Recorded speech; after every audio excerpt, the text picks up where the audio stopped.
Social media వేదికగా సెటైర్లు భలేగా ఉంటాయి.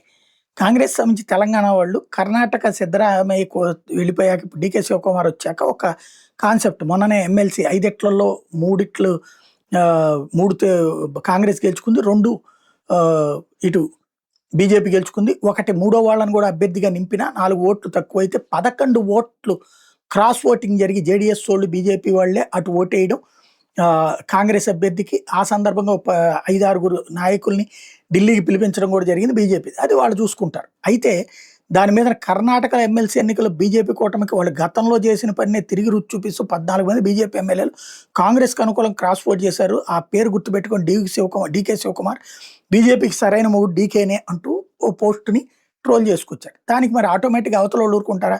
బెంగాల్లో ఎమ్మెల్యేలు ఎంపీలు బీజేపీలో చేర్చుకున్నారు అంటే అక్కడ సువేందు అధికారి రాహుల్ గాంధీకి మూడైనట్ట. అలాగే జార్ఖండ్లో ఎమ్మెల్యేలు బీజేపీకి అనుకూలంగా క్రాస్ ఓటింగ్ చేశారు. అక్కడ ఉన్నటువంటి అది కూడా రాహుల్ గాంధీనే కదా కాంగ్రెస్ పార్టీకే జల్లగొట్టారు. ఎందుకంటే జేఎంఎం సీట్ జేఎంఎంకి వచ్చింది. మరి రాహుల్ గాంధీకి అమిత్ షా మొగుడైనట్ట. బీహార్లోని ఎమ్మెల్యేలు బీజేపీకి అనుకూలంగా క్రాస్ ఓటింగ్ చేశారు. అది మరి కాంగ్రెస్ పార్టీకి మొగుడైనట్ట అంటూ ఇప్పుడు రివర్స్ సెటైర్లు వేస్తున్నారు.